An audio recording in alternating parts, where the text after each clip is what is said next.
Assalamualaikum warahmatullahi wabarakatuh. Bertemu lagi dengan saya Dede Selvi dari kelas 12 IPA 1 SMA Negeri 1 Cibeber. Pada video kali ini saya akan menjelaskan tentang mekanisme sintesis protein. Sintesis protein adalah proses pembentukan partikel yang di dalamnya melibatkan sintesis RNA yang dipengaruhi oleh DNA. Manfaat protein berperan dalam transplantasi zat, pembentukan enzim, berperan dalam kekebalan tubuh.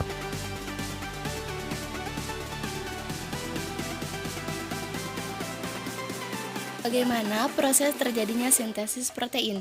Secara umum, sintesis protein terdiri dari dua tahapan, transkripsi dan translasi.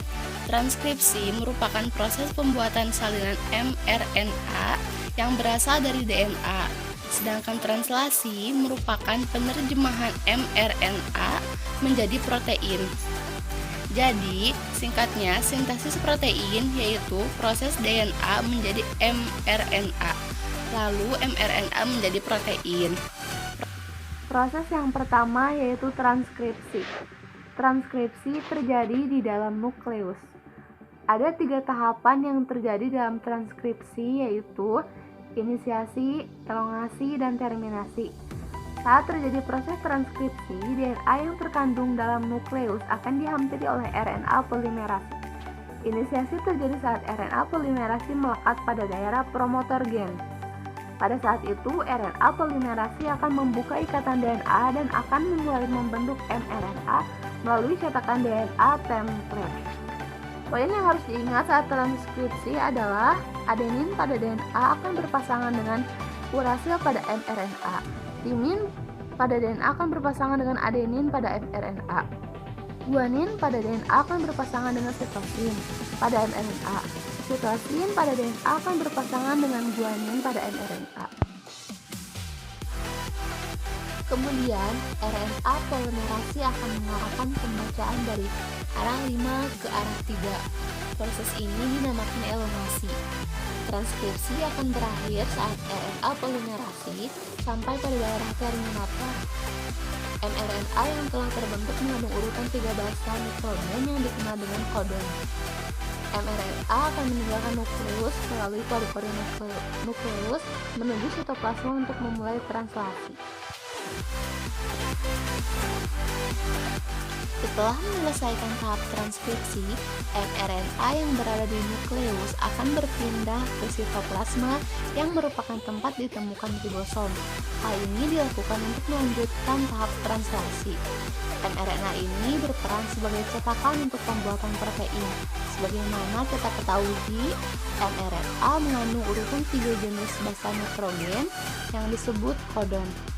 Sehingga poin yang harus diingat adalah translasi merupakan proses penerjemahan mRNA untuk dibuat menjadi protein.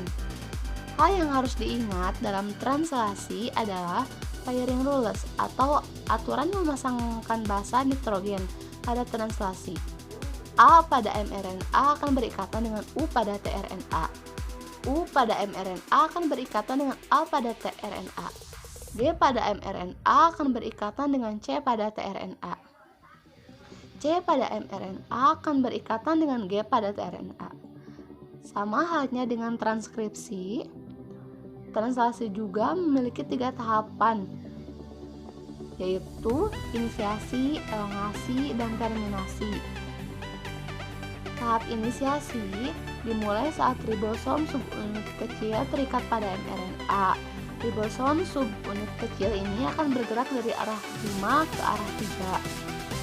Ketika sudah menemukan kodon AUG, tRNA yang membawa asam amino metionin dan antikodon UAT akan melekat pada mRNA. Kemudian setelah tRNA terikat pada mRNA, maka ribosom subunit besar akan datang dan terikat juga bersama ribosom subunit besar untuk melengkapi proses inisiasi. Ribosom subunit besar memiliki 3 daerah. Daerah A atau acceptor site, daerah T atau fixed site, dan daerah E atau exit site. Saat terjadi proses eliminasi, asam amino yang lain akan dibawa pada lantai mRNA oleh RNA transfer dengan membawa antikodon. Untuk dapat mengetahui jenis asam amino apa yang mengkode codon, maka dapat dilihat pada tabel triple codon. Misal, jika pada mRNA codon AUG, maka asam amino yang terbentuk adalah metion. Begitu seterusnya. Selanjutnya, asam amino yang baru ini akan memasuki daerah A. Lalu ikatan peptida akan terbentuk di antara kedua asam amino pada daerah P. Saat itu, ribosom akan berpindah ke triple codon lain yang ada di mRNA. Sehingga tRNA yang sudah melepaskan asam aminonya akan berada di daerah E dan bersiap untuk keluar. Kemudian daerah A pun bersifat untuk ditempati tRNA yang baru. Siklus ini akan terus berulang sampai pada tahap terminasi.